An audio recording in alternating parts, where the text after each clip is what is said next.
Hello, Internet! Welcome to episode 218 of the Assorted Calibers podcast, the Second Amendment podcast. There's a little bit for everyone. I'm Weer'd, and with me tonight is the greatest hostess of all time, Aaron Paulette. How are you doing, Aaron? I am giving side-eye to Hurricane Ian out there in the Gulf, and it's looking at me, Ray. To be clear, I'm not worried about it hitting me because it's so obviously going to hit the Gulf Coast of Florida, and I'm on the East Coast, and so I've got an entire peninsula between it and me, and it will probably expend most of its force on the peninsula. And in fact, there's like a cold front that's coming down, and so one of the more recent reports is that when it makes landfall like around Tampa, it's just going to stall there for about 24 hours or so and just dump rain on the Tampans and gonna flood them out. But my concern is that the winds cover the entire peninsula, and I fly out on Thursday evening, like 7:30, and this thing is supposed to make landfall Thursday 2 p.m.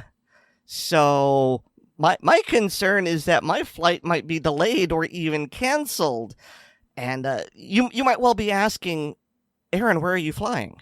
Aaron, where are you flying? Thank you for asking, Weer'd. So I am going to be speaking at the 37th Gun Rights Policy Conference held in Dallas, Texas. I didn't announce this for quite the long time because, first of all, things were very iffy, and then I was waiting for them to make an announcement about the agenda. But, well, it's absolutely formalized. I am speaking. I will be speaking on Sunday.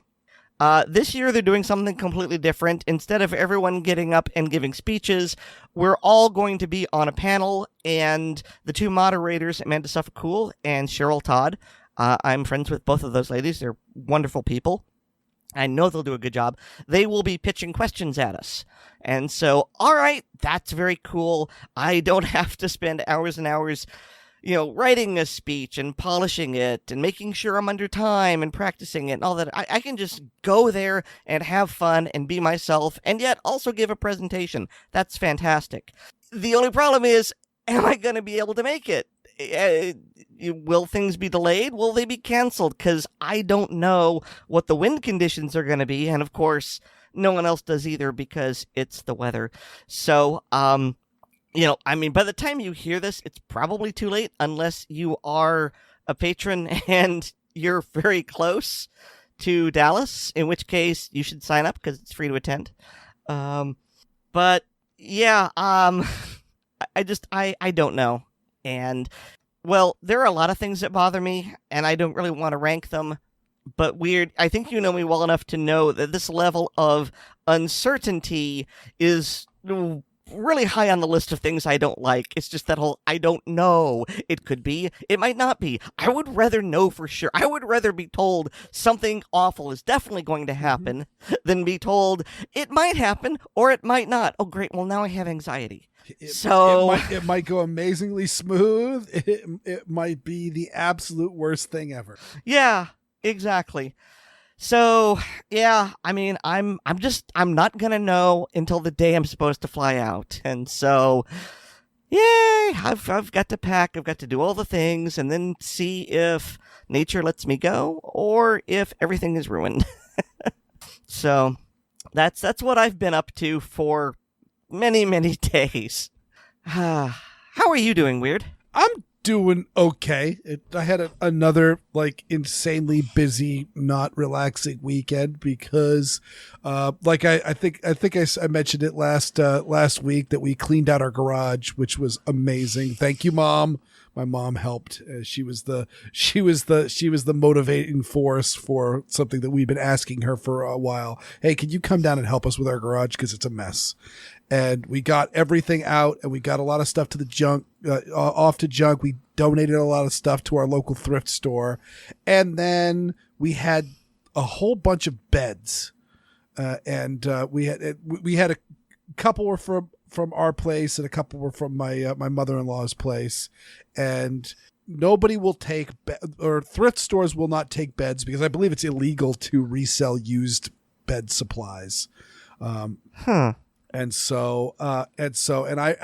I'd called, we actually got a new bed this year, and I called about donating the frame, and like I called like several like charities, and they were like, yeah, we sometimes take them, but we got more than we need. And so I was telling my wife, look, we got 1-800 got junk coming to our house, which by the way, if they're in your area, oh my God, you call them up, you show up, you point at the stuff you want gone, and it disappears. And they charge you money, but not as much as you might think, especially since you don't do anything. We had one project where I was just pulling stuff out of the garage several years ago, and next thing you know, there's a huge pile of crap on my lawn, and I'm like, now what are we going to do with all this stuff? We want to get rid of it, but it's going to kill the grass. It's just sitting here. She's like, let's call them. They showed up within an hour and took it all away. It was just wow, that was remarkable. And so yeah, so we've been loyal customers ever since. But yeah, so they hauled all the stuff away, but my wife had found a charity that would take beds, and so we didn't have a big, none of our cars are big enough to haul the amount of stuff that we had, so we ended up renting a van. And vans are like the magic portable holes. They hold way more than you think they will. And so we loaded up all these beds. Then we took my daughter over to our friend's house and dropped her off so she could play with their kids and watch them while we got rid of this. And they had a bed and 2 dressers, and we got that all into the van. So it was like 5 beds, a futon, 2 dressers, yeah, all in one van, and it all fit, and it was great, and it fit perfectly, so everything was nice and snug, so nothing rattled around while we were driving. Drove to this place. I forget the name of the charity. I should give them a plug because they're awesome too. Because we're also wondering, all right, are we gonna have to get all this stuff out because those dressers were heavy. And we got there, and like all we did was sit there and supervise, just watch them pull everything out, and then drove back, dropped off the van, and it was just a very, very tiring day. And so, yeah, that's all that's going on. And then we're doing the last like arrangements for my father-in-law's funeral, which is next weekend. So that's us in a nutshell. So not nearly as exciting as you, which is also a good thing. Yeah. Yeah. So, shall we talk about some news stories? Yeah. And so we've got some good ones, and we've got a really bad one to start off with. Yeah. And I'm not going to delve too deep in this because this is not there to glorify, and this is not there to thumb a nose at anybody. But again, it's said so many times that mass shootings are a uniquely American problem, and it's our gun laws that are the reason why we have mass shootings. And because of mass shootings, we need to ban specifically guns like the AR-15 because they are the choice of mass shooters. And everything I just said was a lie. I should have used my extra sarcasm font, but yeah. This is yet another mass shooting has happened, and it has not happened in the United States.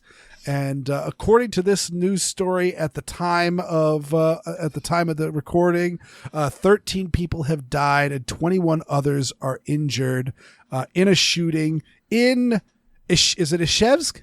Is that how you pronounce it? I think you know this one, right, Aaron? I don't have the thing open, so I'm stalling. What's the besides Tula? What's the other place the Russian Mosinagants come from? Oh wow. So for the longest time I thought it was Izhevsk, but now I see that the V is somewhere else. So either the article misspelled it, unlikely, or I've just had some sort of Russian dyslexia so many years. It's super easy because they put consonants in all sorts of weird places. I believe it's pronounced Ishevsk. That seems correct. And of course that's set with a Maine accent, which doesn't help. But this is the place where like close to half of my Mosinagant collection came from. And so, yeah. But a gunman went into a school.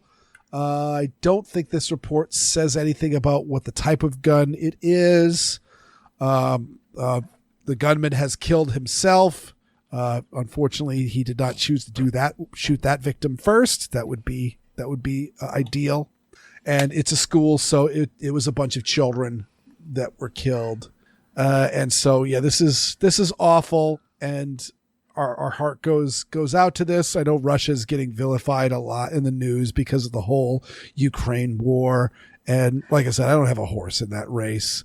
Well, I think it's completely possible to despise a government without hating the people who live in it. That is 100% exactly where I was going to, is that the Russian people, many of whom have actually spoken out against Putin's war, and gone to jail for it. Yes. And so, yeah. And again, people are people, and these are children. Like, children are about as innocent as they come, especially when they come to politics.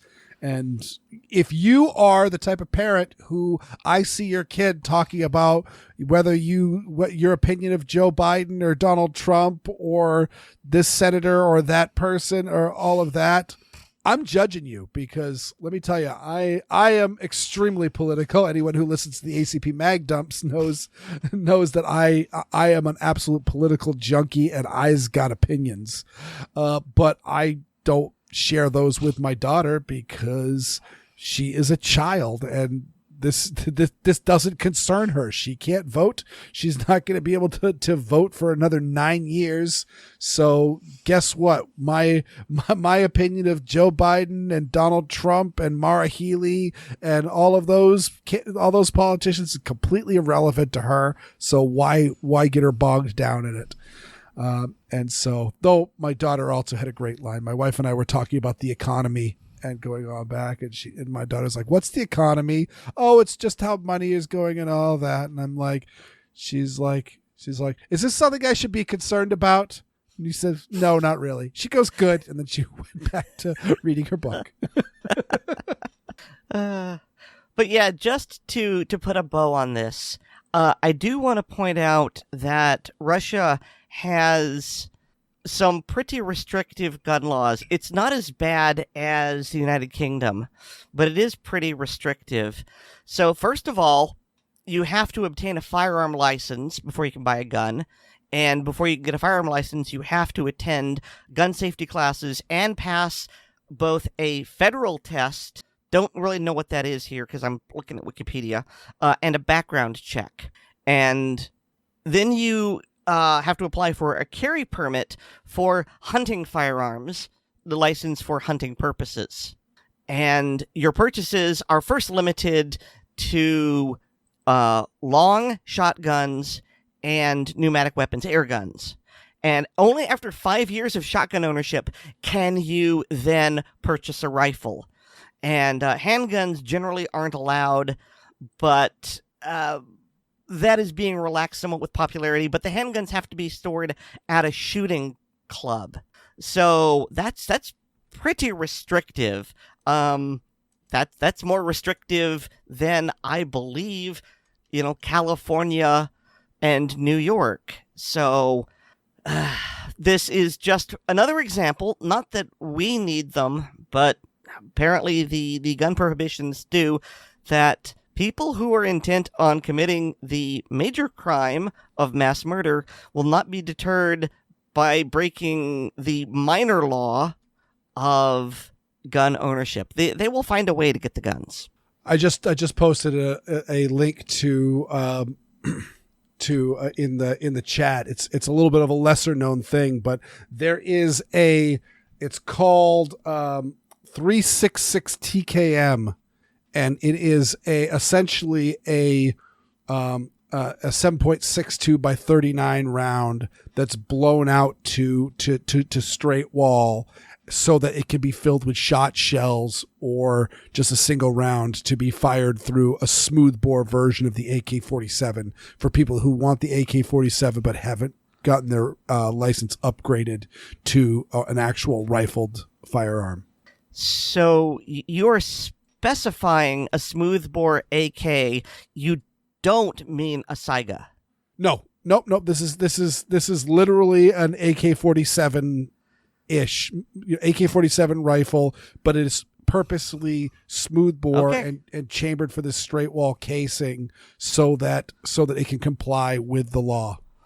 I wonder what the gauge on this is, because honestly, it looks like rat shot or snake shot, to be honest. Yeah, no, it's not a whole heck of a lot. It's probably a little bit less powerful than the 7.62 by 39 round, and I think they've also got some that have like a star crimp on them, so those are going to be absolute cream puffs.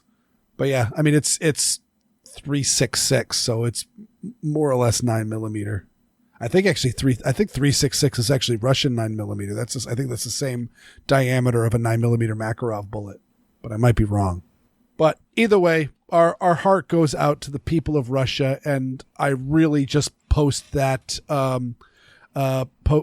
story just to again rebut the people that say that mass shootings are a uniquely American problem. So shifting gears, we will actually shift over to something actually we talked about in the last show, and there's been a bit of an update, both on the overall news story and both the overall news story and the just some information that we were talking about is this is from the Reload. Republicans turn up heat on credit card companies over new gun store code. We talked about it, is that there's this new merchant code. I mean, it's new to us. It's actually been happening in Europe for a while now, but it is a specific code for when you ring up a purchase in a gun shop. And so a bunch of Republican lawmakers have been asking questions to the credit card companies to pretty much ask them why they're doing this, and to make sure that they're not doing something nefarious like attempting to create a registry. And the credit card company has responded and saying, yeah, there's no itemized list that shows up for the credit card companies. You buy one gun, you buy, two guns, you buy a whole bunch of ammo that is the same cost as a gun. It's just a credit swipe for them, and just specifically there's a code that's attached to that swipe that says it was at a gun shop. But the other bit of information that I wanted to point out with, and I don't think this is mentioned in this article, but if you listen to the Reload podcast, he has Larry Keane from the National Shooting Sports Foundation, and they're talking about this story. And Larry notes that that furthermore, stores, that the big box stores, essentially places like Cabela's and Gander Mountain and Bass Pro Shop, that have massive gun store counters, but also only a small amount of their floor space is devoted to firearms and firearms accessories. And in fact, they're selling tents and clothing and beef jerky and knives and kayaks and what have you. Those people also have their own merchant code of really just generalized store, I believe, or something. I'm trying to remember what the code is. So not only is this not a particularly useful code for, for doing nefarious things, but it's also not useful because huge swaths of firearms can be bought on a completely different code if in fact you go to a big box retail store, like a Cabela's or Gander Mountain or LL Bean or Walmart. Actually, does Walmart dump all their guns, or they still sell guns? I don't know. It's been ages. Yeah, I don't remember, but essentially these sort of places are under a completely different code. So it's interesting. I'm glad the lawmakers are asking the questions because, again, I'm suspicious on why they did it in the first place, because it certainly doesn't seem to accomplish a whole heck of a lot. And so why draw the attention that they're getting to themselves on this? And so we shall see how this plays out. But certainly be careful that we don't do the sky is falling and they're coming for our guns sort of reaction. Okay, so Weer'd, this next one, it took me a bit to fully understand what was going on, because John Richardson of Only Guns and Money linked to the decision, and perhaps I was just having a bad day, but I was reading it and it made no sense to me. But again, there's a link to the reload which explains it in a way that I was actually able to understand this time.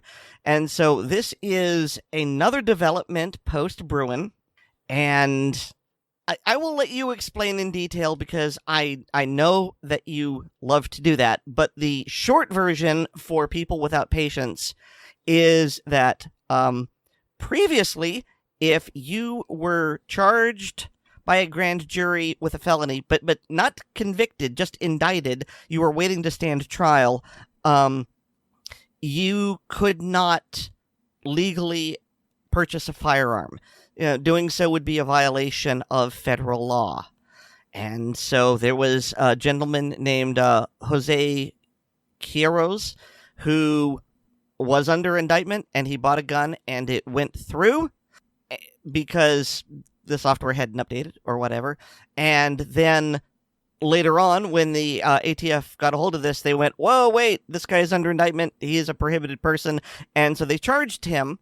And now, as a result of Bruin, it's not specifically the result of Bruin. It's one of those interpretations and penumbra and things like that. They appealed and said, well, Bruin makes this pretty much irrelevant. And so now it's going to go to appeal. I know, Weer'd, because I can just hear you itching. I have missed something incredibly important in this analysis. No, you really haven't. You covered it beautifully. And this is just simply saying that that prohibition on if you are under indictment for a felony charge, you can no longer receive firearms. You may still own firearms. In theory, you could still carry a firearm unless the judge, when you were issued your bond, specifically told you couldn't handle firearms or couldn't carry weapons, which I believe is still perfectly legal. But it's just simply that prohibition from going into a gun store, filling out a 4473, and taking possession of a new firearm. And this is clearly one of those laws that really kind of brings up the good people with good intentions who support gun control. It sounds like a really, really great idea, but when you dig down to it, it is so dumb in the fact that, these people are under felony indictment. Well, they might be a felon, so why should they be getting guns? Well, what if they already have guns? Or what if they buy guns from an acquaintance or from just a private sale, because this only applies to 4473s. Or, as I like to point out, what happened to innocent until proven guilty? Why are you abridging right on suspicion? It's just an indictment. It's not a conviction.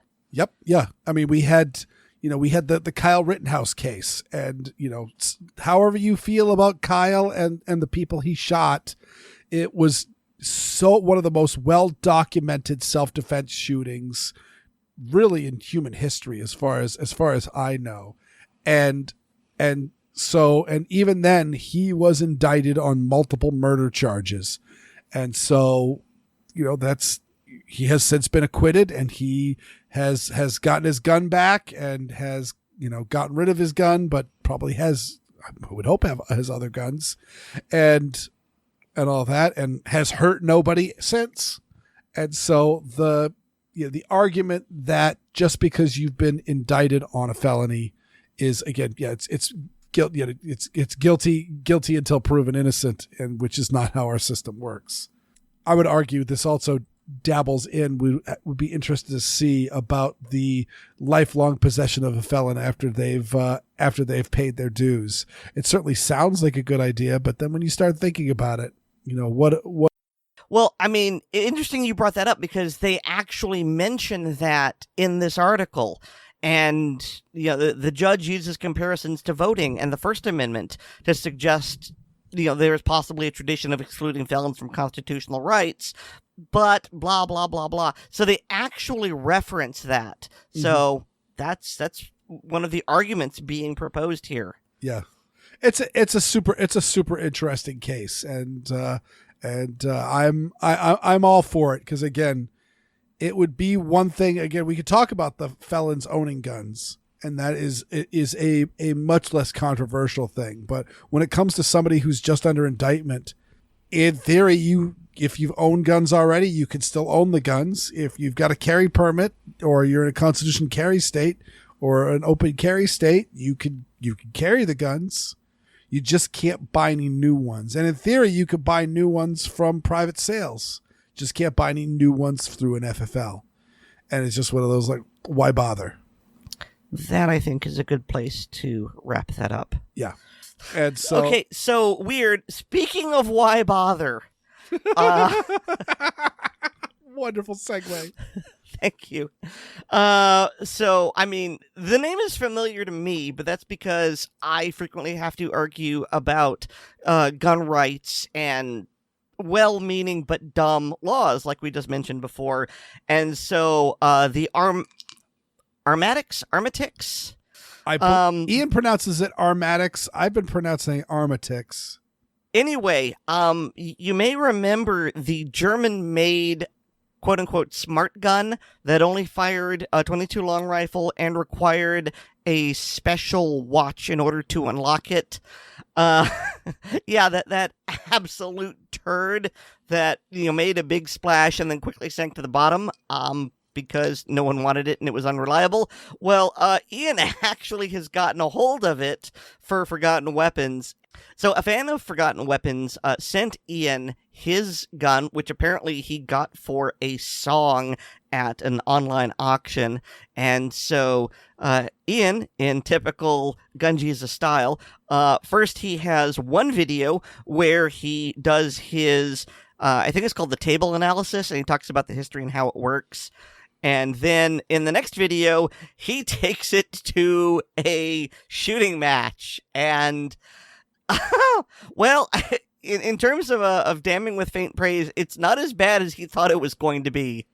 I was shocked. I actually had a bet with Oddball and friend of the show with a common name about. I said I bet you he was going to get no less than 3 stoppages during the match because, oh my God! So I did a Fisk a while back on. It was on the grandstanding just before the assault weapons ban went through, and they were talking about when they were grilling the gun company CEOs, and they were grilling them about one representative was grilling them about how her phone could unlock with just a fingerprint or a face scan, and it was instantaneous. And I'll tell you, actually, since I got that, I've actually just got a new phone, and this new phone has a fingerprint scanner, but I put a tempered glass screen on it, which actually makes the fingerprint scanner not work anymore. And also, I have my recipe book on my phone, and so I'm often in the kitchen opening my phone to check a recipe, and I've found actually the face recognition actually is a lot better for in the kitchen. One of the downsides is I have photo gray corrective lenses on my glasses, so when I'm outside they turn black, and when I get outside in the sun, suddenly my phone doesn't recognize my face anymore, and I find myself stupidly putting my glasses up on my forehead until my phone can unlock, because it's still a little bit quicker than typing in my the passcode that I can also do. But I'm also down here in my basement office, and sometimes the phone won't recognize my face because it's so dark in here. But they're not as great a technology, and furthermore, this is not a smart gun.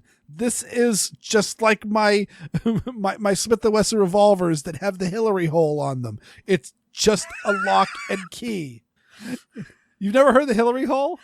No, and I'm sorry I have. Ew. Yeah. For those that aren't in the know, it happened during the Clinton administration, possibly at the behest of the Clinton White House. Smith & Wesson started putting internal safety locks on their firearms, and so just above the cylinder release latch there is a little black zit. It's very unsightly, and it just doesn't look right, and a lot of people dislike them. But it's a little keyhole, and you can turn the key and it'll lock the hammer in the down position so the gun will not fire. And people call it the Hillary hole. But yeah, it works the exact same way. Just the difference is the key and the gun take batteries. But I was amazed when Ian started taking the gun apart and going over the controls and all the stuff. And Ian even catches himself, because evidently the designer was someone who formerly worked for H&K and then moved on to be the gun designer for this company. Ian even made a joke, made a comment, then he corrected himself about wondering, about the engineer not being a gun guy. But he's like, but the engineer was a gun guy. It evidently has like a 25 pounds trigger pull. And now is that the New York trigger? That's the German trigger. I don't remember how much New York State has their police officer triggers. I just know that it's really heavy. Yeah, this is Radom P64 level. Like, oh my God. Okay. Yeah, Ian literally said there will be people out there who will not be able to operate this trigger. And furthermore, the safety on the gun, the gun has a manual safety. The safety is a crossbolt safety on the trigger. So, like, okay, for those of you who are see like an M1 Garand or an M1A or a Mini 14, where the safety protrudes in through the trigger guard, and so you have to put your finger into the trigger guard and push your finger forward to disengage the safety. And there's a lot of people who point out the fact that, oh, that's super unsafe, and it is and it isn't. It's certainly not a safety that modern guns are using. But this one literally you have to actually touch the trigger to engage or disengage the safety. How is that a good idea? Thankfully, the trigger is so heavy that it is impossible to accidentally pull. So that's not going to happen. But it's just it's an amazingly poorly made gun. Like, it really makes a Walther P22 look like a very, very like skillfully crafted pistol. So I was amazed at this, and these things sold for $1,500 new for a 22. That's like a crappy Walther P22 that requires a whole bunch of stuff on it. Well, as Ian says, there were plans to make a version of this in 9mm, and those never materialized. This was such a stinker that not only did they shelve that, but who was it they said that they quietly fired? I don't remember if it was the designer or the president. The former HK employee that designed it. Yes. Yeah. And I don't know if you caught this or not, Aaron, but did you see what the password for the gun was? You need to enter a password into the watch to actually get the gun to go. No, I'm sorry. My attention must have been elsewhere. 2222. and unless Ian misread something or something was going on with that, but that is the password for that gun. It's not. Oh, so it's not personalized. It's all of the P1s have that password. It might not. It might not be all of the P1s, but that specific gun, that is its password, and you can't change it. So literally, Emperor Scroob is. I mean, you could argue that's worse than 1, 2, 3, 4, 5, because those at least require different key presses, whereas this one you can just spam the 2 button. You could do it accidentally, because also there's that's true. I was watching Ian do it because he at the bug out gun match he does pull the gun out, set the watch, authorize the gun, set it for the authorized time, and then began the stage, and it literally took half the stage time for him to get the gun into a firing condition. But it is literally, once you enter that last 2, the gun unlocks. So literally you could accidentally be leaning on the button or something and unlock the gun. And again, this is not like it's this is the default one. All right. You just bought the gun, set it up, and then immediately change it. No, this is. I mean, that would have made sense. That would have made perfect sense. That would make perfect sense, but this is not. So yeah, I had to put this into the show notes because, like I said, I was bad mouthing this gun because yes, you need a very expensive watch to unlock it, or a rare earth magnet. Ian didn't talk about that, but I did include that in the show notes for that ACP for that weird audio fisc of the guy from Weer'd who just took a rare earth magnet and just set it against the frame, and suddenly the gun shoots. But yeah, I was shocked that it was a bad idea. And of course, one of the big problems with it was that if this, very much like California's frozen handgun roster, because somebody came up with a microstamping technology and California has decided that it's a viable technology. And so now all guns must have this technology, except it's not a viable technology. And even the company that owns this technology isn't putting it on guns. Because it doesn't work. The Armatix, the Armatix, if it got to the U.S. market, it would have triggered the New Jersey law that essentially said all guns being sold must be smart, which would mean that if you wanted a gun in New Jersey, you would either need to buy a grandfathered gun or this piece of crap. That's bad. So not just a bad idea, but a bad idea poorly executed. Oh, yes. I was amazed. Let us now segue from a poorly made new gun to a very well-made old one, as David talks about one of his very favorite revolvers, the Merwin-Hulbert.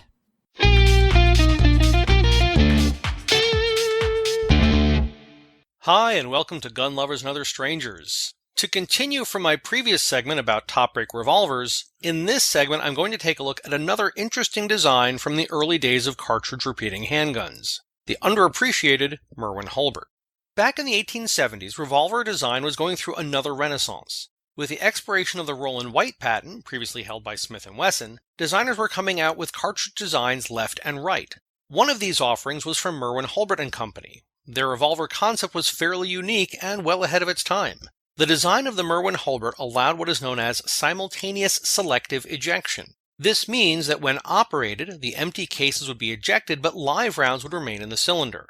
This action was performed by rotating the barrel and front of the frame 90 degrees on the cylinder pin axis and pulling them forward. The barrel and cylinder moved while the stationary ejector ring, analogous to a modern ejector star, which was attached to the frame, would hold on to the rims and extract all the cartridges. Any empty casings would simply fall free, while loaded rounds, due to their additional length, would be retained by the cylinder. Loading was through a loading gate on the side of the frame. However, instead of the usual folding cover, the Merwin-Hulbert used a non-traditional vertically sliding gate. Another unusual feature of the Merwin-Hulbert is referred to as suction by collectors. Many of these pistols were so finely machined that, even today, well-cared-for models will partially close when the barrel is released. It almost seems like there's a spring pulling the parts together, but it's a partial vacuum formed in the hollow cylinder pin axis when the pistol is opened. There were numerous models of the Merwin-Hulbert made over their relatively short production life. They were available with and without top straps, square butt or skull crusher, bird's head grips, large or small frames, scooped or traditional long flutes, single or double action, spur or enclosed trigger, and folding or fixed hammer, as well as in a variety of calibers. Be aware that many copies of these unusual pistols were made in Spain at around the same time manufactures occurring in the US. Most authentic Merwin-Hulbert revolvers should have both Merwin-Hulbert and Hopkins & Allen markings on them. Merwin-Hulbert revolvers were produced from 1876 through 1891. Unfortunately, there are only estimated production numbers, as all the factory records were lost in a fire. If you can find a copy, Art Phelps' book, The Story of Merwin-Hulbert and Company Firearms, is the best and perhaps only reference book available for these wonderful examples of American ingenuity in manufacturing.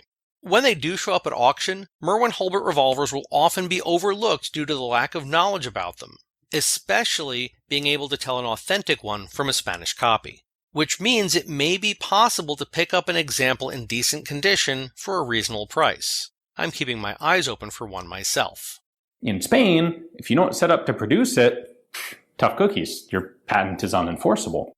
That about wraps up this segment. If you have any questions for me or suggestions for future segments or a comment on a past segment, please post them on the Assorted Calibers Podcast Facebook or MeWe pages, and Aaron or Weer'd will make sure I see them. I'm also a contributor on the Blue Collar Prepping blog, which can be found at bluecollarprepping.blogspot.com. We're always looking for people interested in submitting posts to the blog, so please check out the site. Finally, I'm also a published author, and books with my stories can be found on Amazon under the name Brenna Bock. That's BrenaBock. That's all for now. Thanks for listening. I'm David, and this is Gun Lovers and Other Strangers.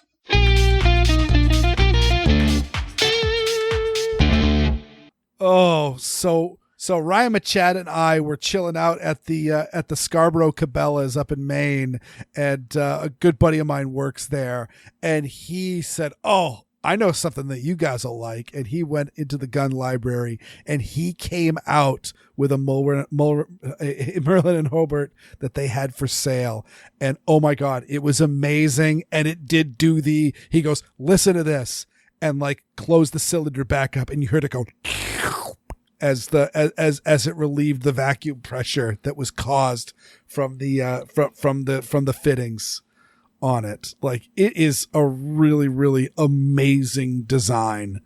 And so, yeah, but people keep talking about maybe making a new one, but they would cost so damn much money. So one of the keys to self-defense is not the guns or the training you have, but the ability to stay out of trouble in the first place. Xander brings us his independent thoughts on a new policy that is making things much more dangerous to the average citizen.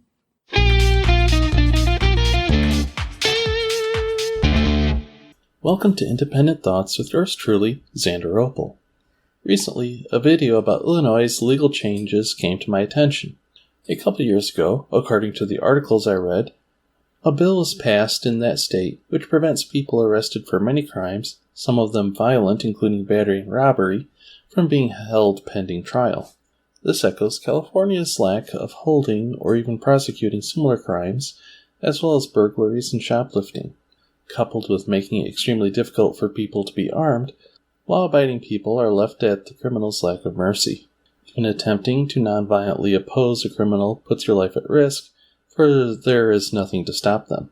There is definitely no risk to the criminal unless police happen to be on the scene and choose to do something about it. Along with no duty to protect, if the prosecutor is not bothering to charge the suspect, there is no point in the effort and paperwork of an arrest. This feels to me as though criminals are made a protected class, encouraging them to do more harm for their own benefit.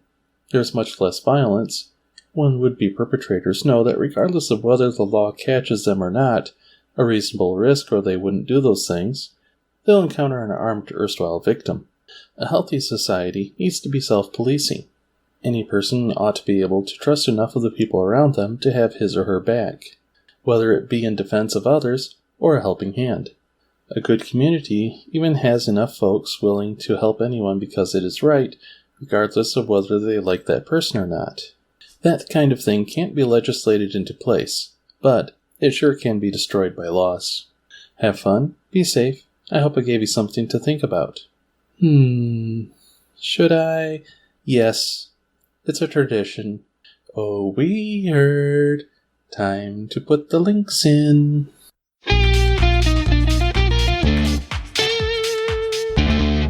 So, yeah, this thing. Oh, geez.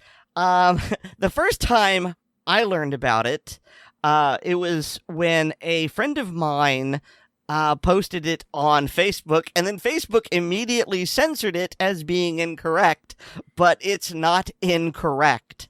So take that for what it's worth.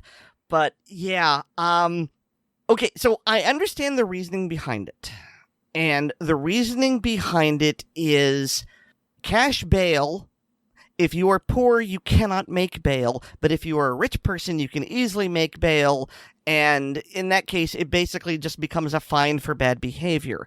And they want to make it where it's not just a case of if you're poor, you stay in jail. I understand that. I'm not saying that this didn't need some degree of reform. What I am saying is that they went too dang far, because I looked at this and some of the things, okay, I've got to back up just a little bit. You can tell that I'm worked up about it. It's not like everyone gets bail. There is a judge who sits there and basically does the good moral character thing. It's like, well, are you a threat to the community? Do I have a good feeling about you? Is really what it comes down to. But that's sort of the problem. It's all based on the judge's discretion and their ability to read character, and it doesn't seem like there is any sort of rigor involved. It's all a gut feeling. And we've seen enough, we've experienced enough that there are always judges who, and this is on both sides of the political spectrum, will just, veer to that side. And so you've got the law and order judges who will crack down and say, no, you must make bail, and they'll be like that for everyone. And then you've got the other side, the real squishes, who it's like, no, we'll let you go for everyone. And that's part of the problem. But the other part of the problem, and it's a big one, is that Illinois has basically made bail optional for anything that isn't rape and murder. Mm-hmm. I might have missed something, but I don't think so, because I looked at this, and the things that qualify for this include arson and second-degree murder. And it's just... I understand where you're going, but you need way more stricture to this, and this is going to bite Illinoisans, people from Illinois. They're gonna really get hurt by this, and then places like Chicago's already in a bad state, and it's only gonna get so much worse. Yeah, and we have bail for a reason. Again, I agree with you 100%.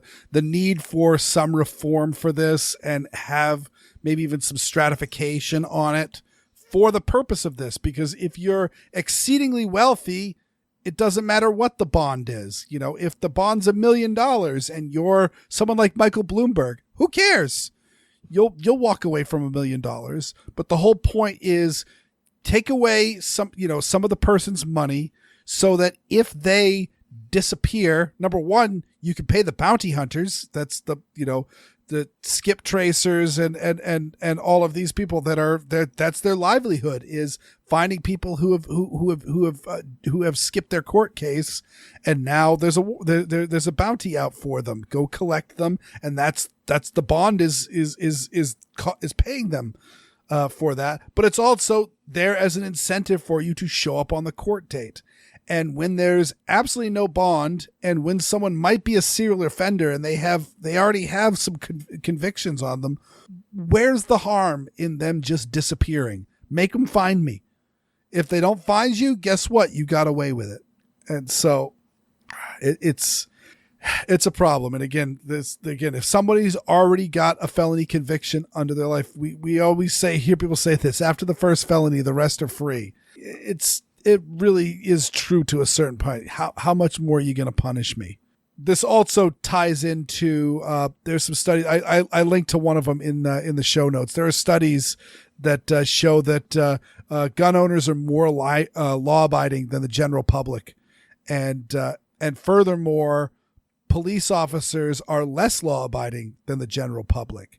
And I've heard some people read these stories and have them kind of as an angels and devils sort of statement of cops are inherently bad, or people with concealed carry permits are inherently good people. And I see it the other way around: is what is at stake here? And police officers, I disagree with it, but it's certainly in many departments, the thin blue line is a thing. I know one of my first bosses was a National Marine Fisheries Service enforcement officer. He was retired, and so he had the retired badge. And my supervisor would say he'd be driving around with him, and they'd be going 80 or 90 down the highway, and they'd get pulled over all the time. And by the time the cop got up to the driver's side window, he'd be sitting there with the badge sitting right there on the dashboard. He'd just pull the badge out of his pocket and chuck it on the dash. And the cop would go up, see the badge, and then just go, keep the speed down, get out of here. And that'd be the end of that. And so... you can break the law and then get off because of professional courtesy. What? Yep, correct. And so therefore, why wouldn't you just break the law? Again, this dude did not drive the speed limit ever. Why? Because the speed limit didn't apply to him. And so that's where I think you get the instance where police are less law abiding. But meanwhile, hey, if I know a lot of people that got pinched with felony drug possession, and they weren't gun owners. And as far as I know, they, until they go and try to vote, I think that's it, really. Maybe they might get a flag on a job thing, but like a little minor drug possession charge when they were young adults probably won't deter much from employment. But essentially, these people pled guilty to these felony charges, and just to make it go away and make it easy. And they probably didn't feel a whole lot of the sting from that. Meanwhile, if I plead guilty to a felony charge, they're going to have to clean out my armory, and that's going to sting. So people who are concealed carry holders have a lot more to lose than the average citizen. And that's where this all goes through. So long story short, it really ties down to motivation. So just remember, you are your own first responder, no matter what the crime levels of the policy are. I frequently am in Boston, which has an insanely high crime level, but yet I've never had to pull my gun on anybody in the city of Boston, because most places, even the worst cities, are safe until they're not. But that also means that in some of the safest cities, it is safe until it's not. So it always boils down. You are your own first responder. So watch out for yourself. That is one of the keywords of the prepping community. That's why we prep, because we need to be prepared to respond to an emergency. And so in part 2 of General Purpose Egghead's series on night vision devices, this will be of a lot of interest to preppers.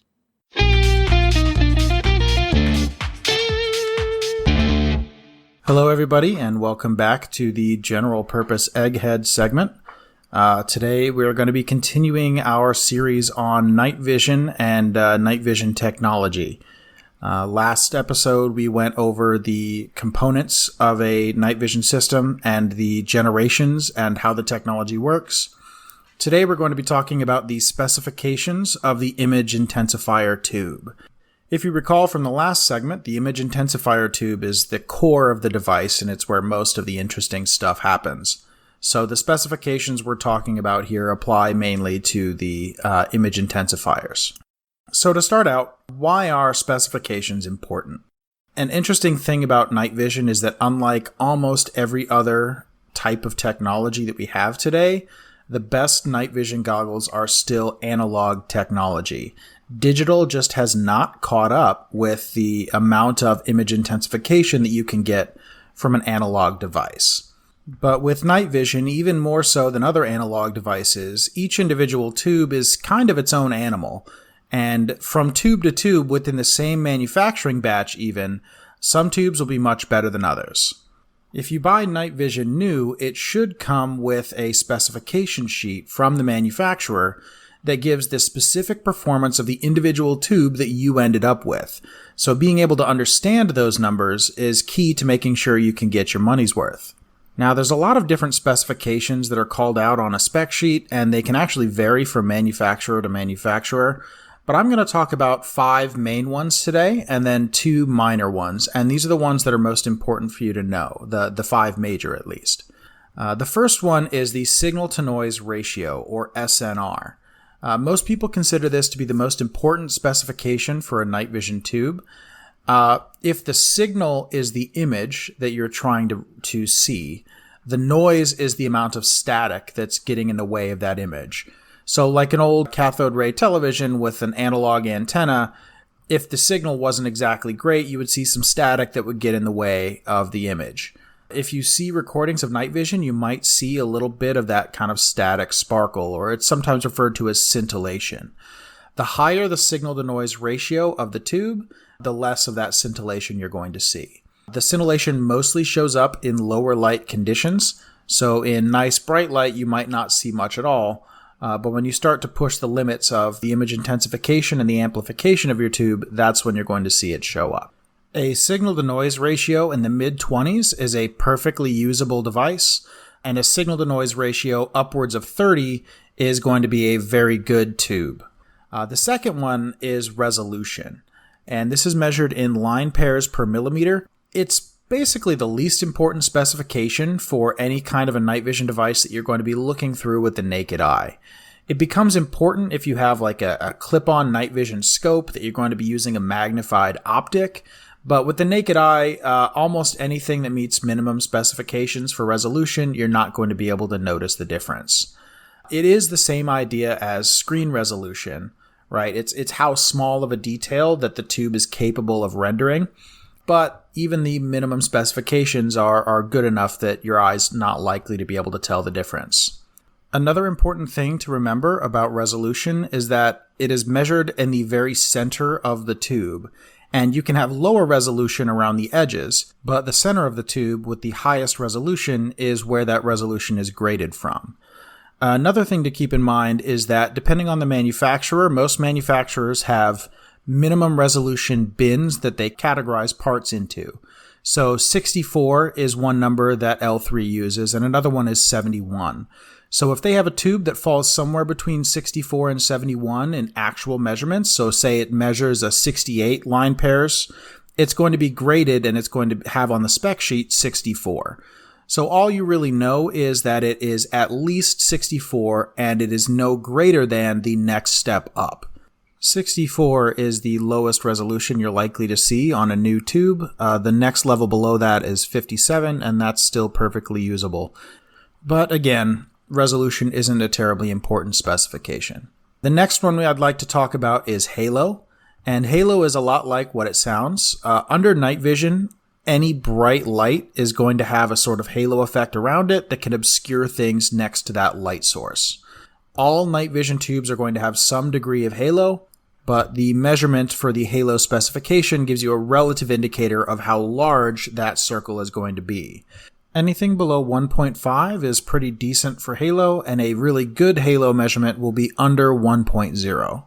As a side note, interestingly, Gen 2 or Gen 2 Plus technology, while generally not considered as good as Gen 3, can get much better halo measurements than Gen 3 tubes. Next up is EBI, or Equivalent Background Illumination. This specification relates to how well the tube will perform in extreme low light. This is the darkest image that you are capable of perceiving through the tube, more or less. You can think of it as if you cover the front of the night vision device completely and completely black it out, how bright is the screen? Anything that's less bright than that you're trying to see is going to be masked by the background level of illumination on your tube. It can be a little bit hard to wrap your brain around at first, but the gist of it is it relates to low light performance, and the lower the number, the better. Much like Halo, under 1.5 is pretty good, and under 1.0 is very good. The current maximum that the military will accept is 2.5, and they're usable, but they might struggle in some environments. The last of the 5 major specifications that I'm going to talk about is Figure of Merit, or FOM, sometimes just called FOM. This is the measure that most people use for grading tubes. It's the signal-to-noise ratio multiplied by the resolution. It's calculated from those two values. So if you know any two of those, you can figure out the other. It gives a decent idea of the quality of the tube, but as we discussed with resolution, high resolution doesn't really matter that much, so you can get artificially high FOM numbers with a high resolution that doesn't necessarily give you much benefit. So I don't pay much attention to Figure of Merit alone. I pay more attention to the signal-to-noise ratio, the EBI, and the Halo.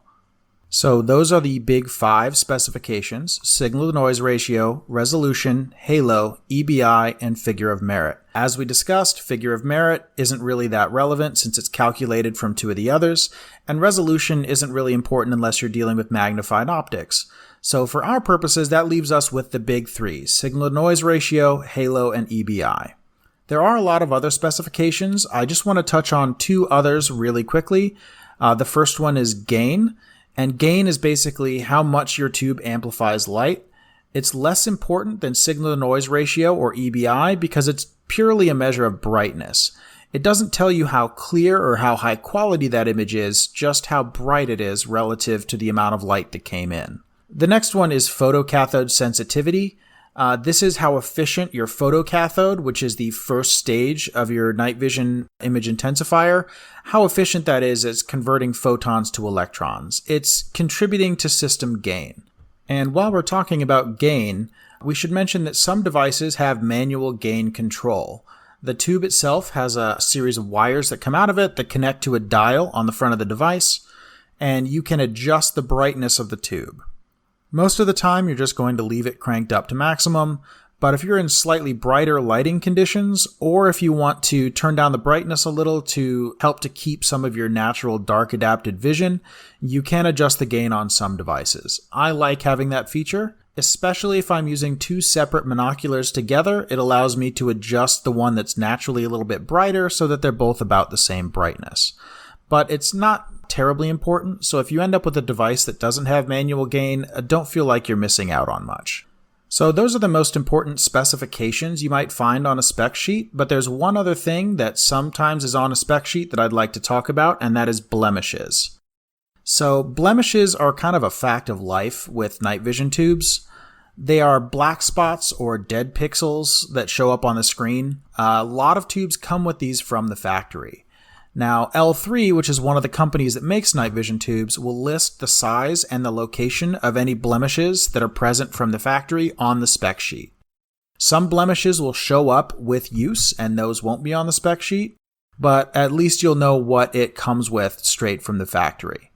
They'll refer to blems by their size and their location, and for locations, they have 3 zones. Zone 1 is a circle right around the center of your field of view. This is the most important zone, and any blemishes in Zone 1 can be kind of annoying. Zone 2 is kind of midway to the edge, and then Zone 3 is the outer perimeter. The mil specs currently allow for more and larger blemishes in Zone 2 and Zone 3, but they tend to control Zone 1 much tighter. Blems can also be caused by light damage or shock damage. So you can have a tube that was clean from the factory, but if you expose it to bright light or a laser, or if you drop it, you might see blems appear. You can also sometimes have just a little bit of debris that gets inside the tube of the night vision optic and sits on one of the lenses, and it can look like a blemish, and it can blot out a small portion of your view, but you can clean that off. So it can be confused with a blemish, but isn't actually a blemish on your tube. People worry a lot about blems, and people refer to their tubes as being clean, or it's a very clean tube, and they're very proud of it. But in reality, most small blemishes aren't that noticeable in practical use. When you're moving around in low light and there's a complicated background, you're not going to notice a handful of dead pixels for the most part. So I wouldn't pay too much attention to them unless they're very large or if they're in zone 1. If you end up with a blemish that comes from light damage, not something from the factory and not from shock, but from light damage, you can try to heal them by black boxing your device. So what you do is you turn it on and you put it in a sealed, very dark box and leave it on for several hours, maybe 8 hours, 12 hours, something like that. And that can heal or lighten some of the blemishes that can show up from light damage. What happens with light damage is the microchannel plate gets depleted in some areas, and all of the charge from that area gets depleted. And leaving it on while not having to amplify anything can help to heal some of that somewhat. Even if the blem doesn't completely go away, it can lighten and become a little bit more transparent, so it can be less of a problem for you. Blems from shock or from light damage can often be more of a haze or a more transparent blemish than an actual dead black spot. While we're talking about blemishes, there is one kind of interesting side effect of the analog technology and the microchannel plate that I'd want to talk about, and that's the different types of light damage you might encounter with the night vision tube. So the 3 things that go into whether or not your tube is going to be damaged are proximity, intensity, and duration. And when it comes to what's going into the end of the tube, it's really intensity and duration.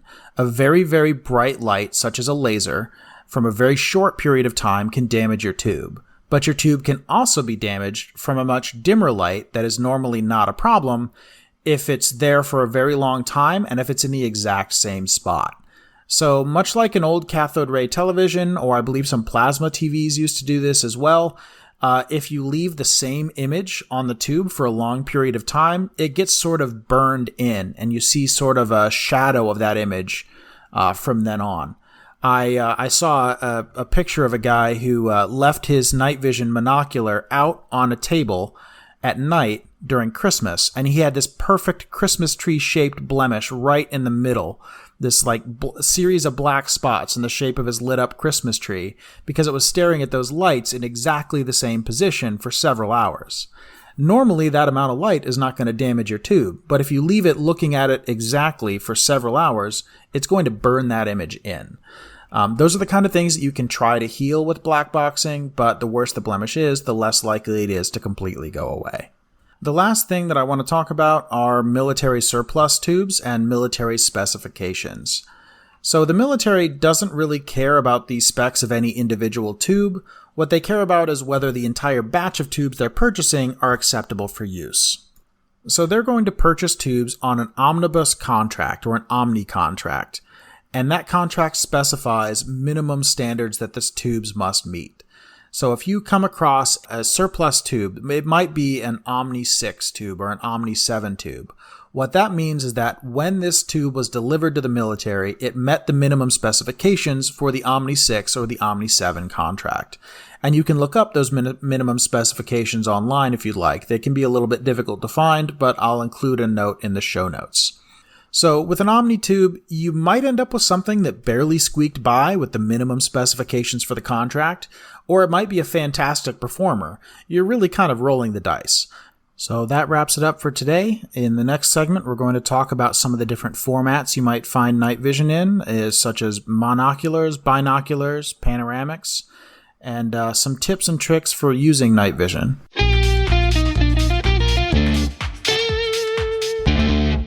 Wait, blemishes from the factory?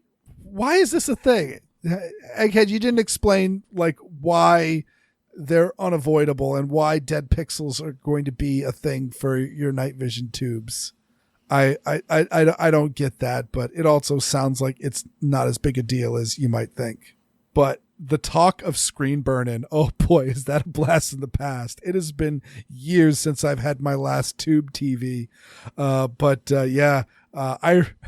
remember just laughing going into like an arcade, and if they've, especially like people that had arcade cabinets in places that weren't arcades. Like I remember being in the basement of a hotel and they had like Galaga back there, and the high score was just burned into the screen because it's just sitting there most of the time, and there's going to be like a couple of zeros and all of that, and just that cathode ray gun shooting at the exact same spot over and over and over again is eventually going to damage the phosphorescent paint on the backside of the tube. Yeah, I got nothing. Sorry. Fair enough. I've these segments are really interesting. I'm learning a lot. But because I'm very ignorant about night vision, I got nothing to say other than, oh wow, that's really cool. Thanks for the info. I mean, it is super cool, and I can't wait for the next one, Egghead. But that about wraps up the show, Aaron. So you know what time it is? Is it time to bust a rhyme? No, because I can't do that. It would be great if I could just suddenly rap out the ending of the show, but I can't. That would be a great idea. I'm going to think about it, and since I have no skill in that area, I'm going to abandon it very quickly. But who I'm not going to abandon is our lovely listeners. Thank you so much for listening to this show, but also a very special thanks to all our supporters on Patreon. To become a Patreon patron, go to patreon.com/AssortedCalibersPodcast to sign up. You can get an early release of the podcast, plus we got lots of good bonus content like our hilarious blooper reels, the ACP film track, and the ACP mag dump. We just put one out, and it's a long one actually. We talked a lot. There was a bunch of politics going on in there, and it was a fun show. So you're saying you just took a long dump? Yes, and like a long dump, it was very satisfying. So another thing that's satisfying is when you rate us on Apple Podcasts, subscribe to us on the platform of your choice, and share the show with your friends, both online and off. And what is less satisfying is going to my blog, which is weirdworld.com, or listening to me on Handgun Radio on the Firearms Radio Network, except for the latest episode, because it was lovelier than normal. Why was that? Well, that's because little old me was a guest. Wasn't that great? It was. I was so worried about, okay, what do I need to do? Because, okay, I know any podcast with you is going to be filled with jackery and shenanigans, but, okay, Ryan, don't be hurt. I don't listen to my podcast. I don't listen to any podcast. I'm busy listening to audiobooks. So I didn't know what the format was. And it's like, okay, so Weer'd is a jackwagon, but I don't know how Ryan does things. And it's like, okay, Weer'd, well, what kind of behavior do I need to be on? What do I need to do? And he just, just show up. ACP Aaron is best Aaron. And, all right, okay. And so we get on for the pre-show banter, and it's not an actual quote, but Ryan talking to Weer'd is basically like, "What's up, you friggin' horse egg?" It was just, okay, great. I know how this is gonna work now. We're both going to team up and kick the crud out of Weer'd. He's gonna love every second of it. And I did. Yeah, I had a great time. I mean, it's... Okay, I was going to say that, but Weer'd gets on my case about talking myself down. So, if you're a fan of Aaron Paulette's greatest hits, well, then you will enjoy this podcast where I recite my greatest hits to crazy guys from Maine. There you go. It's my Maine concert. And Aaron, if they listen to that and they go, "Oh my God, Aaron Paulette is amazing, and her farts smell like warm apple pie," where can they get more of you? You know what? I should probably look into bottling my farts and having the little tiny jars and, warm apple pie. But until I decide to do like an Etsy or an OnlyFans, oh God, you can get more from me at linktree/Aaron Paulette. That's linktree.ee/Aaron Paulette, all one word. And thanks to Nate Spencer for our music. You giggle every time I do the ee. It's hilarious. I don't have a heart made of stone. There are blood in these veins, Aaron Paulette. That's right. You don't have a heart made of stone. Your heart is made of revolvers. He likes revolvers, and I like most of the guns. Our preference for antiquated weaponry is assorted, and so is our podcast. Good night, everybody. Good night.